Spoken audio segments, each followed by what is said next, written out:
All right, Josh Smith here, live from Flat Five again, my studio. And my guest today is one of my favorite guitar players, Val McCallum, also a great songwriter, singer, just an artist in his own right. But I think I first heard him, geez, where did I first heard him? I definitely saw his band Jack Shit when I first moved to town. I saw him play with Jackson Brown. I think I saw him with Lucinda Williams.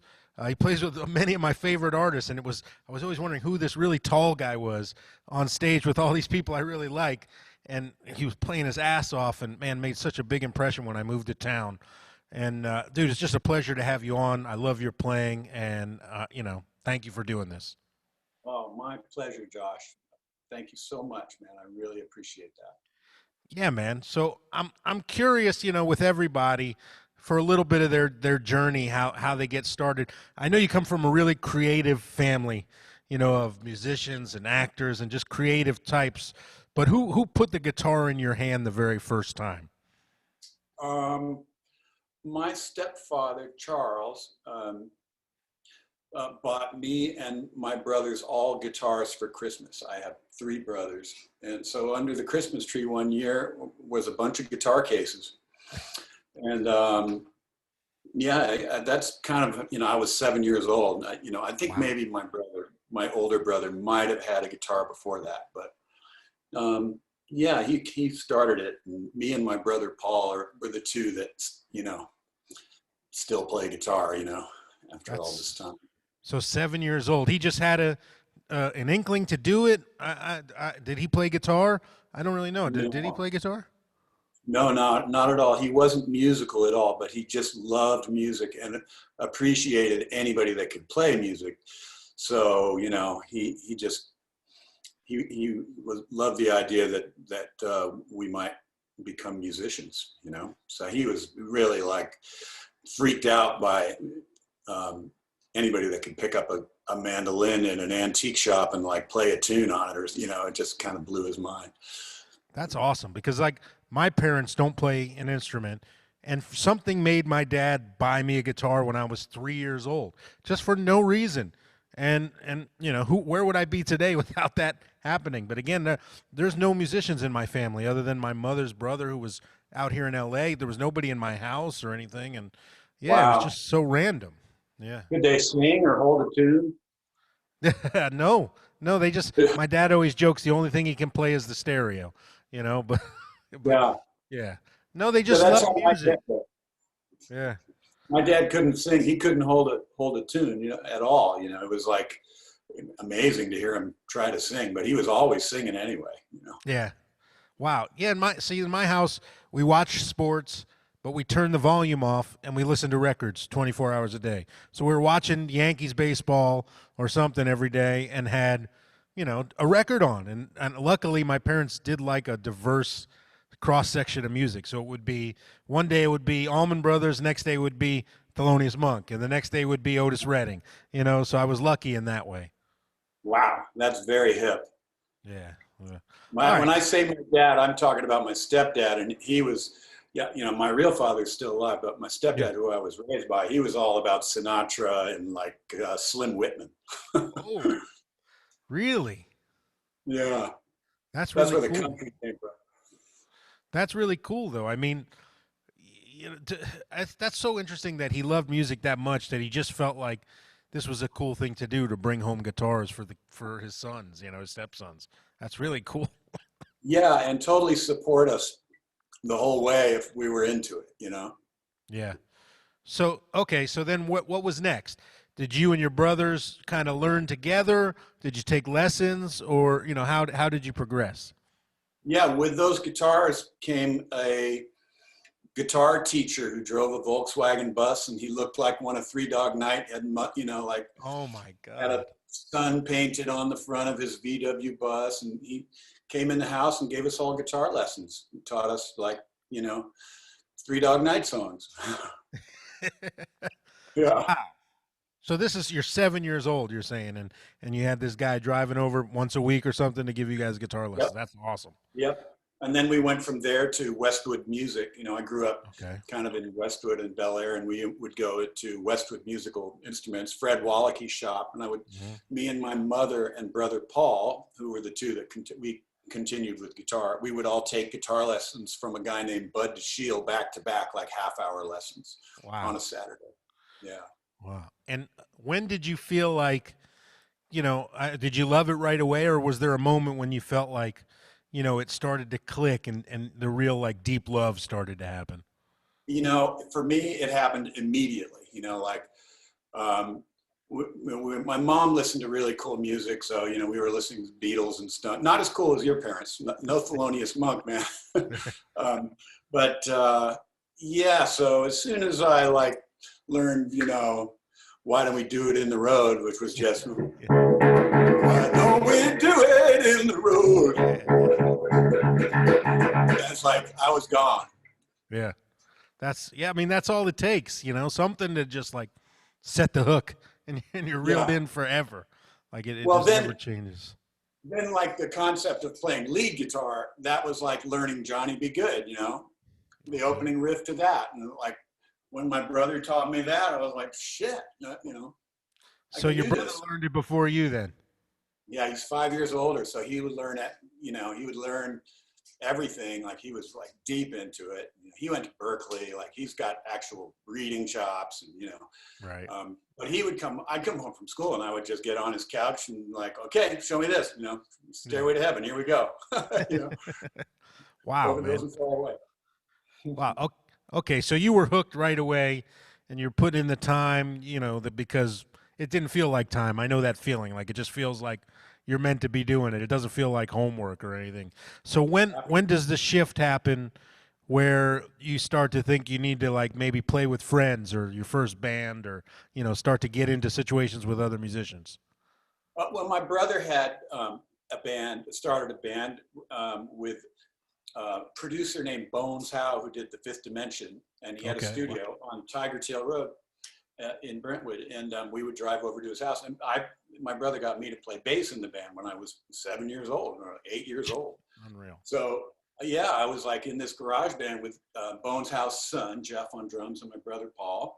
And we would play we played a few gigs. We played dances, and I remember we got a gig at my brother's summer camp, and my mom came in my bedroom. I was already in my PJs and like bed at like 7 o'clock or something, and she was like, "Oh, we're letting you go play with your brother at camp tonight at the dance." Unreal. Yeah. When did you get your first pay at a gig? Because that was a momentous occasion for me. Uh, that I don't, I don't really remember. I mean, like real, like proper money uh, is sort of the first thing I think of. I don't remember really making any money when I was a kid, but Right. Yeah, probably like playing in the like lounges and shit back east in Vermont. My parents had a place in Vermont, and I used to play at like Howard Johnson's with my friends' bands and stuff, and they'd throw me $50 or something. And what material are you playing at Howard Johnson's? Well, the band that I was playing with then, just not even top 40. He was like into like Beach Boys and Beatles and all that kind of stuff. But there was a band called the Davis Brothers Garage in New England. They were really happening, and they had great original music. But they had a great keyboard player who had like ARP 2600s and all this like fancy shit. And we were doing Emerson, Lake and Palmer and Santana and all that kind of stuff. So I was like playing. I had a curfew for like 12:30, and when I was 16, 17, I'd be driving these back roads in Vermont to go play these gigs, and play in the first set and then for a couple sets and have to get back. Yeah. Yeah. And what was the guitar you were carrying around at that time? At that time, when I was a kid, I mean, I was wheeling and dealing guitars pretty young, so I always had one, but I started trading them pretty quick, so I don't know. I mean, it was either like a Les Paul Deluxe probably, or a Tele Custom. Those were my first two proper guitars. Okay. All right. Yeah. Okay, so did you go to college after high school or no? No, I didn't. I never learned to read music, so my mom was not too thrilled about that, and she, she sort of begged me to like go to music school after high school. So I applied to, I think I didn't get into Berkeley, which says a lot because I think they take anybody, but back in 1980, maybe it was a little harder, probably not. But so I went to Dick Grove's for a couple days, and in the Valley, which is like a music trade school. Mm-hmm. And honestly, I know so little about music theory, and that I was over my head right away. So it only lasted a few days. So then, what was the next move then to start like making like when did you realize okay I need to kind of find my lane and start paying some bills maybe or making a living? Well, I mean, I've been fortunate to have had some help along the way. So I didn't really have that stress, but I was kind of I was able to make money playing music pretty early, pretty quick, just playing in bands and stuff. Um, so yeah, it really wasn't an issue. I was kind of working pretty quick. Okay, okay. I mean, making side guy change, which isn't really very good. I don't Yeah, recommend it, kids. yeah, and it hasn't changed in 20 Yeah, years. It's the same gig money, same everything over the years. So right okay, song. so you're out there in the scene here in LA and you're getting called. When do what about sessions? When do those start to happen? Who starts calling you for the first sessions? Well, the first one was actually kind of like the best one. It's kind of like it never really got better than that. Okay. And I used to be friends with Harry Nilsson's lawyer, and Okay. Harry Nilsson's lawyer's son. And I used to play tennis over at their house, at this lawyer's house.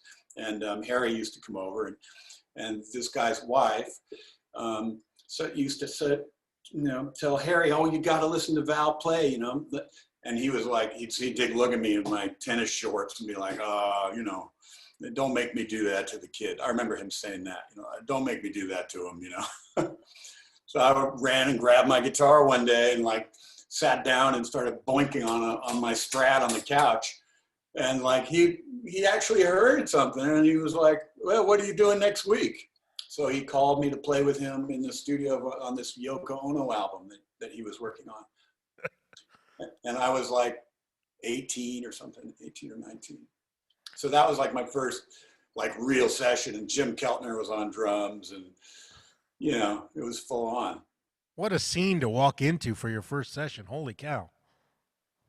Yeah, I mean, it was a trip, and I don't remember being as nervous as I should have been. The whole thing was just so ridiculous that the way it went down, the way I came into being there, that I showed up at the studio and they had a song already cut and they needed a guitar solo, and Harry was like, all right, you're going to play the solo, kid, So I set up my little Jim Kelly amp, and the producer was this guy, Rick Riccio, and he kind of got in my face. He wasn't very friendly. And I remember he actually got right up into my face and said, what are you going to do? And I was like, what do you mean? And I knew that they just needed a solo on this track that was not particularly difficult. It was a bluesy thing. And I was like, well, just give me a shot, man. Just put it in record, Yeah. And I got it. Like, I think first or second take was good, Mm-hmm.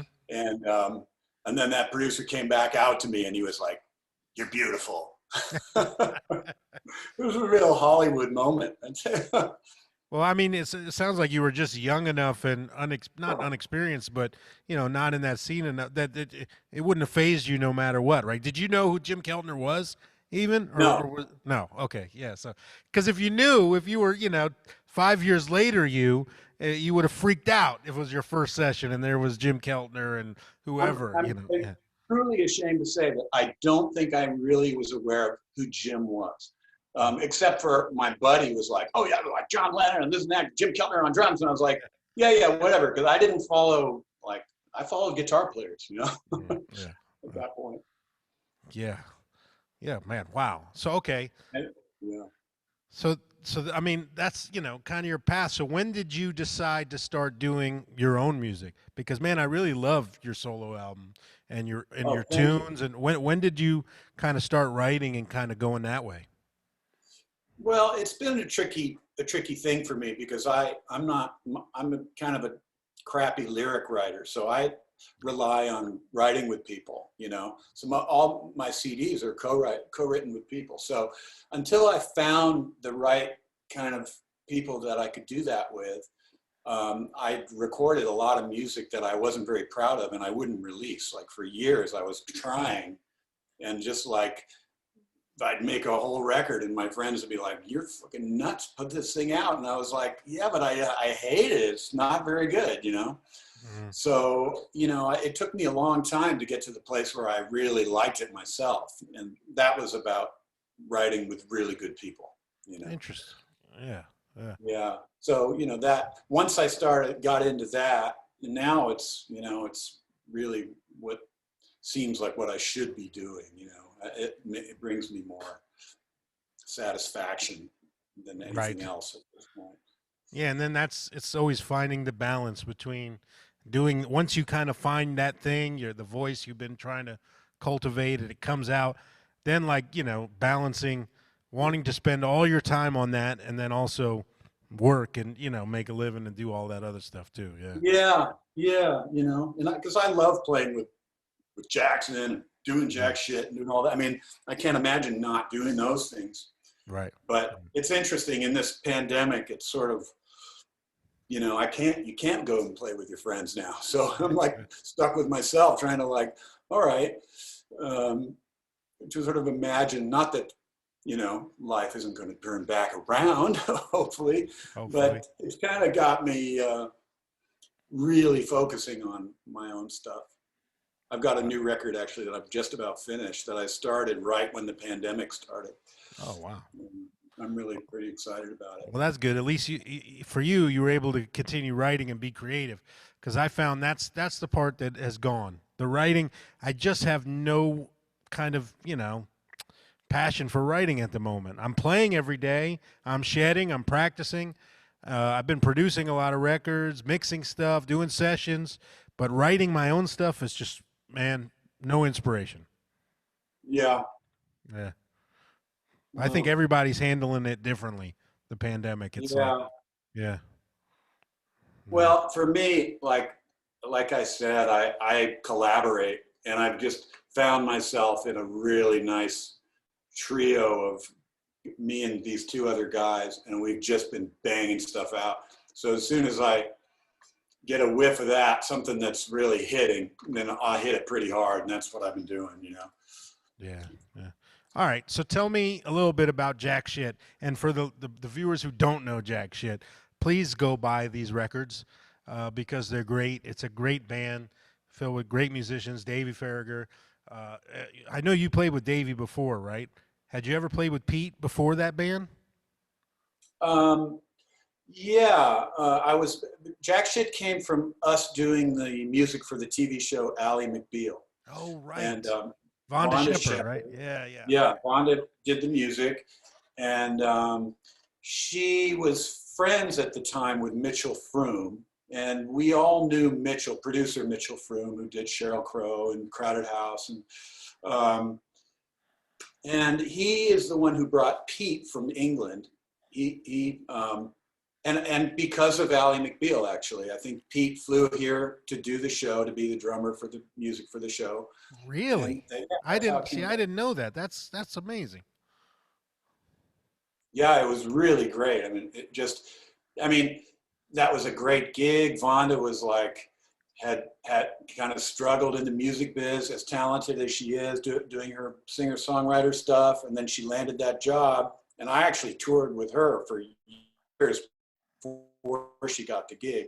And it was kind of like, well, you know, it felt like she was kind of beating a dead horse a little bit because she's heading down the real singer-songwriter lane when maybe she should have been doing more of a pop thing. But and then, you know, when she got the show, she handled it just right because she'd struggled enough to know how to really, like, you know, she just worked her ass off during that, and she got us paid really well, and it was a fantastic gig. But we were doing the on-camera stuff on the TV show, so every episode there was a barroom scene with Vonda singing. So every week we would cut songs for the show. We would be on camera, and those on-camera days took 14 and a half hours. So, we would sit around in the trailer playing Graham Parsons songs. And that's how we put Jack Shit together. Wow, that's awesome, man. And so I didn't. So you had never played with Pete before the Ally McBeal, Vonda Shepard thing? No, I think I did just like a couple of records with Mitchell. Okay. Yeah, maybe more than a couple. We did quite a few records before the show. Yeah, so Pete came out here to do records with Mitchell. Mitchell would call me for quite a few records back then. Yeah. And then it all kind of came together. So when you write tunes for Jack Shit, do you get into character before you write the tunes? No, we don't play it. It's all covers. You don't ever do any originals? I thought there were a few, no? Nope. Oh, nope. Man. Well, that's my everything we do. I mean, we put our spin on everything. So a lot of the stuff isn't all that recognizable, and we picked a lot of obscure stuff. But yeah, we did, but it didn't really. It kind of became serious, and then kind of took the fun out of it a little bit. Like, oh wow, we're going to take ourselves seriously. I can see that. Oh, it's a great band, man. It must be just fun, to have an outlet like that to kind of blow off steam with your friends. And it's, not that serious, but yet the music is still incredibly rewarding. Yeah, man, I just absolutely cherish my relationship with those guys, and to be able to play with them. I mean, it's as good of a rhythm section as I have ever played with. And every time we play, which is, once a month. Sometimes we would take time off when the guys are on tour or we're out of town, and we get back together. And after 20 years of doing it now, we can actually play without getting together, just show up and play. And it's always shocks me how comfortable it is. It's amazing how that happens when you've done a gig for a long time. It's like you'll even remember, hey, remember how we opened the show that time on this day in 2006? Let's open like that, and it's like, yeah, we did that one time. How do you remember that? Just do. Yeah. All right, let's get into our 10 questions. All right, Val, when you started learning playing, you kind of answered this already, but what was the first thing that just like totally wound you up and hooked you? So when you figured it out, there was that proud moment of, I can't believe I figured this out. Like, I'll never do anything else forever. This is it. Oh, I did say Chuck Berry, Johnny Be Good, but, having my brother doing that, being able to do that, and then just bam, bam, bam, and then have that go into all those Keith Richards licks and Rolling Stone songs. I think that was it, for me. Yeah, well, that's a good one. Yeah. I mean, you can't ask for more. I mean, and obviously I can understand why. It's just so fun. So the second you play that for the first time, it's always like that sense of accomplishment and just pure joy. Like, did you hear that? I did it. You know, like it's just, it's so great. Yeah. And it's a double stop, the first lick. It's so great. Oh, man. Okay, what was the first solo you ever learned note for note?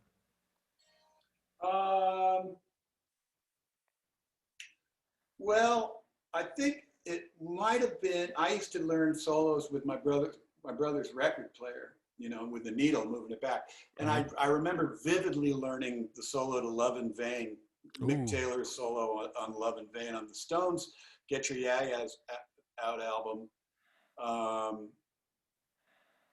And not knowing that he was playing slide and trying to cop that beautiful lyrical thing. Yeah. And then someone going, God, you should get a slide, Like, what's that? Yeah, I've heard that story from other guys saying they didn't know that was slide, and they learned that solo, and it was like, but it ended up being, you know, just as impactful. Learning it straight, it was like you got this new thing, kind of you weren't expecting from it. But yeah, I've heard that story Yeah. before. Yeah, And yeah, then like learning, you know, blow by blow and that stuff, like of spending course. Yeah. hours upon hours. That summer, that might be the record, the guitar record that like changed me forever, you know. Hmm. And you'll probably never forget anything off that record. Like you may need to Oh, brush up, but you put it on, it'll come right back to you probably. I can sing all of Yeah, it. exactly. Yeah, yeah, Yeah. yeah. Every note, every pickup switch, you know. Yep, everyone, everyone. Yeah. Okay, what's the first thing you play every time you pick up a guitar? Do you have like a little go-to thing? And do you have like a thing when you go to try a guitar, like at a store, you know, something that lets you know what this guitar has, or just gets you comfortable Yeah, and in the zone? I think so. I mean, I always drop D tune. Okay. So if you go into Cliff's store after I've been there, you'll find a shitload of guitars with all the E's tuned to D.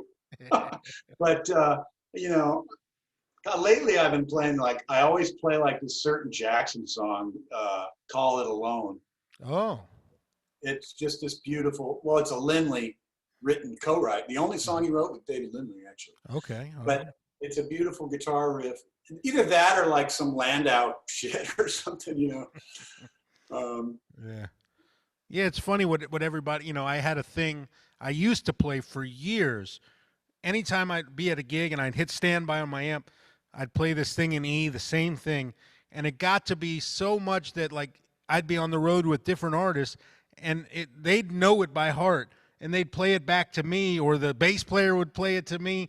So I kind of had to abandon it because I felt like, oh, this is it's becoming a joke. Like I gotta stop doing. It. But now I have something in G that I do almost every time I turn my amp on for the first time, and I don't know why that happens, but it just is, you know. Yeah. Yeah. Yeah. Oh man. All right. When do you feel like you started to find your personal voice? Was there a moment like when you found a new technique or just played something interesting and it registered and you went like, oh, you know what? I need to go further down this path. It's leading me where I should be going. Well, I was always drawn to guitar players that seemed to be singing on the guitar, you know, and I learned a lot of like Lindsey Buckingham and Oh yeah. I remember being a kid and like learning like Frampton and shit, where the guitar, he's just totally singing like a voice. Like when he Oh would yeah. solo, it sounded like singing.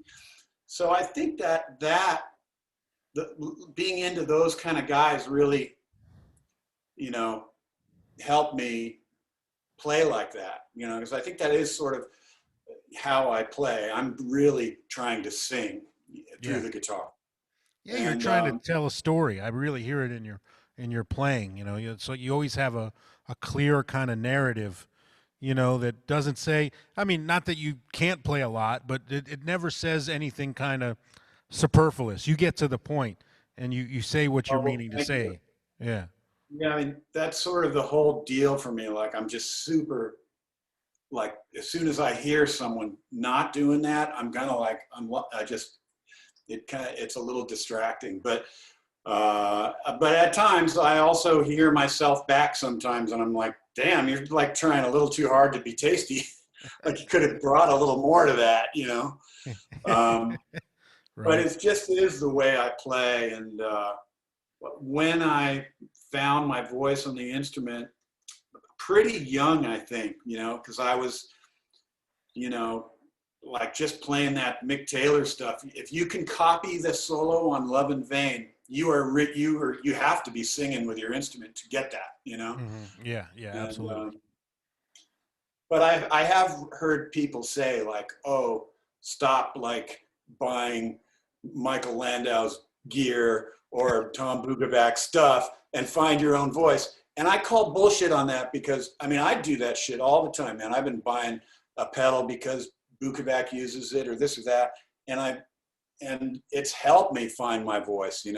Yeah. Um, it's I might be a little off the track there, but No, but I mean the gear. So the gear side of that equation is an interesting thing because certain pieces of gear are certainly, at least in our memory, tied to certain players. So it's like, yeah, when I see a guitar player with a, a voodoo, what you call it, the voodoo pedal that Mike uses, and an I Arion got it right chorus. here. Yeah, the I'm married to Voodoo one, and an Arion that. chorus and an SD9. I know where they're coming from. You know what I mean? But it Yeah. doesn't mean they're going to sound like Mike or play like Mike. It just means they really enjoy that tone, and That's that it, man. it's going to take them some other way. Yeah. More often than not, when I buy some shit that Mike uses, I plug it in and I'm just like, what in the hell? Like, how is he, I totally don't relate, Well, dude, I can't tell you the number of times that Mike has asked me about something I have, and then he buys it, and he's like, "Dude, I can't get this to work for me." But he's like, "I love the way it sounds when you play it," and it happens all the Yeah, time.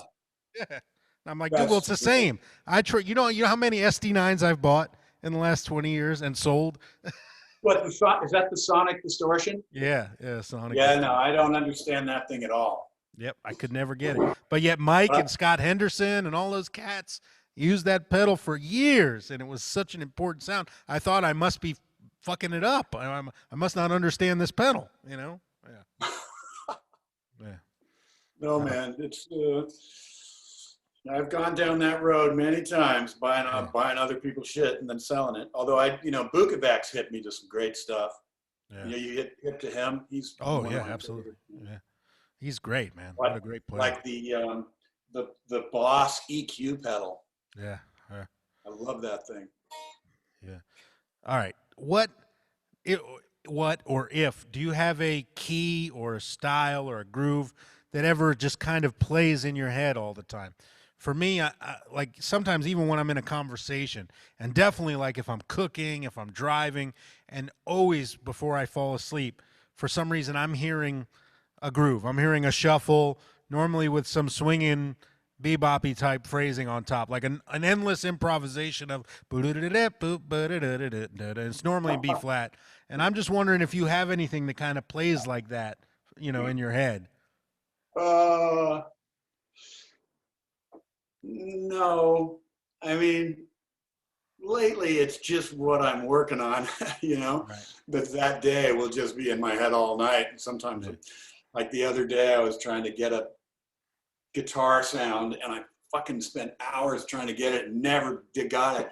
Kept me up all night. That guitar, the riff I was playing, was in my head all night. Yeah. But I mean, anything hypnotic, man, like Mick Fleetwood's drumming, Oh yeah. that kind of vibe. Lindsey Buckingham, like hypnotic music. Definitely, I'm usually humming something, Yeah. painfully repetitive. Yeah. Yeah. It gets so bad for me that I can't fall asleep almost until I kind of like wrap up whatever this solo is that's running in my head. Yeah. It has to have an ending. you know, it, Oh man. yeah, and it keeps going over the bar line, and I'm like, "Fuck, just play a turnaround and end this thing." Yeah, uh, Oh uh, man. it's every night, almost every night. I hear you. Yeah. All right, what's your biggest weakness on the guitar? Mine is acoustic guitar, arpeggiated, finger picking. Under James, I can't be James Taylor. What's yours? Um, well, you know, I'll find a sound that I like, and then because I had a good experience with it, I think I need to use it all the time. And so lately I've been playing this certain guitar all the time, like whether it's appropriate for the song, Okay. I just go to it, and I feel like that is sort of my crutch right at the moment, you know? Okay. Okay. Um, I don't know if that answers the question, but No, but you I mean, know, it's certainly it's if you're aware of it, then I guess it counts as a crutch or a weakness or something like that. You yeah, know. like if you get a good sound, that doesn't mean that sound is going to work on the next song, which is completely different. Absolutely. But Yeah. Yeah, I mean, you know how it is when you're trying to get a sound and you don't get it, how frustrating that can be. So frustrating. So frustrating. All right. Who's a huge influence on your playing that people may be surprised to hear? Oh, wow. That's a good question. Um, hmm. I'm going to have an answer for this in the middle of the night tonight. Um, God, uh, Neil Young. No, Yes. but everybody. Well, I don't know. I mean, I do like. I love imperfection in singers and guitar players. You Mhm. know, if it's got that attitude and soul. Yeah, you love honesty. You love just people that are. It just comes out the way Exactly. they feel it. Yeah. Yeah, it's like I'll take Keith Richards singing. You know, um, Bob Dylan not so much. You know, but Yeah, I'm with you. I mean, I I'm with love Bob Dylan, of course, we all do. But you. Yeah. when somebody's just reaching for it and fucking up a little bit along the way, and to me, there's just nothing better than that. Hmm. Yeah, I mean, you can tell when somebody is being 100% honest and when somebody's just putting you on with, some form of a show or some sort of faking it, some sort of, just preening and prancing up there. It's like I'd much rather listen to the guy who doesn't have quite as much to say, but man, the fuck does he know how to say it, versus Yeah, somebody who knows how to say everything and is just shouting it at you in a way that's not enjoyable, yeah, Yeah, yeah, no absolutely. kidding. Yeah. All right. Would you rather have a great guitar and a shitty amp, or vice versa? A great amp and a shitty guitar. Depends. For live or studio, No, if you just def. had to choose in the moment for live and you had to Oh, either have a shitty amp and a great guitar or the other way around, which would you rather have? oh God, that's a very hard question. But I'm probably going to say for live playing the amp for sure. I'm with you on that one. It's split down the Yeah, middle, the answer, but I'm with you on that one. I would always go with the amp over the guitar. yeah. I mean, if the amp's not happening, boy, you are screwed. Yep. Yeah. I know I'm more comfortable with an amp that works and gives me a decent sound and any guitar than I would be even with my own guitar and like a crate with digital reverb and no Yeah, headroom. I'll know the yeah, audience will get a better show from the other way around. yeah. If the guitar's got a volume knob and a tone knob, Yeah. you might be able to, Yeah. find your way around if you got a good amp. Yep. Yep. All right, I'm with you on that Not that I use a volume knob or a tone knob ever. one. Ever. Oh man. Okay. Um, what keeps you motivated, man? Like, what keeps you learning new stuff every day and wanting to be better tomorrow than you are today? What is it that keeps I guess the fire burning? Well, I mean, to be honest, I'm really bad about learning new stuff. And every now and then I'll hear, I called you like a couple of years ago. So I saw a clip and you explained something. I've always, I've never really learned any music theory and harmony and stuff like that. And I've always wished that I could play a little more outside, maybe learn, like play bebop or just it's amazing like what little things can really open up huge doors. And I don't follow that as much as I should. I remember seeing you showed one of your videos and I was like, I got to call Josh and get like lessons, man. And I called you and I didn't follow through on it. But I really don't do it because I spend now all my time um, like trying to write songs, write music, or like playing with Jackson. If I'm in that world, then I'm like learning his songs, just how they go, not so much parts. But there's a bit of that too, learning parts and Yeah, stuff. sure. Yeah. But yeah, I mean, I could definitely, I would love to learn some more. I mean, I remember I did Bruce uh,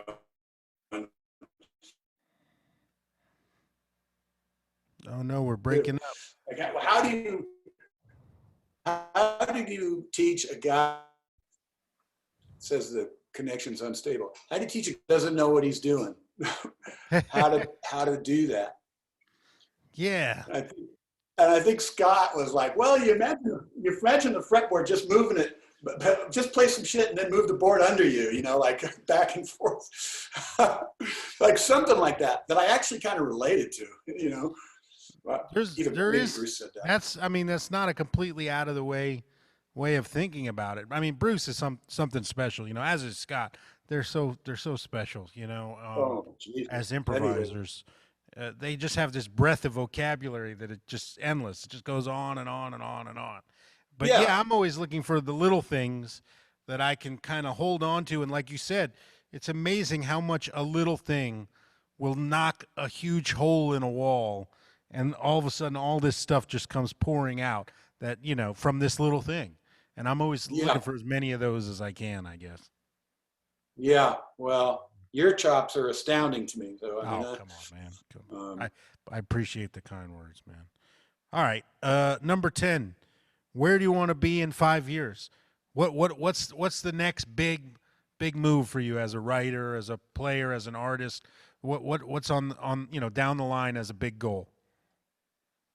well, a big goal for me would be to you know, I do my own music, but it's mainly a studio thing, and I haven't done that many shows, you know, of my music, and because it's a whole other thing. Like, to perform my music is very challenging because, you know, in the studio, especially spending quite a bit of time in the studio in my life, we figured out how to get stuff, you know, done. And yeah, man, to get it across live is a very challenging thing. So you know, that's my goal, is to do more of that. And you know, I'm not somebody who cares about performing the record just the way it is. I just wanted it to have a vibe, you know. Mm-hmm. And but it takes a lot of work and commitment. So I think that's probably where I'm headed. That's a good goal, man. I'd pay for a ticket to that show. No way, you're on the list. Dude, well, that's it. That was the 10 questions, man. Thank you so much. And for members, we're going to have the little turn two segment here at the end of the video where we'll teach you two licks. But, dude, it's a pleasure to talk to you. I truly am a huge admirer of your playing and of your music. And I just appreciate you taking time out of your day to do this with me. Oh man, the feeling is so mutual. Well, Love thank your you. playing. All right. And thank you, everybody, for watching. Thanks for having me. You got it.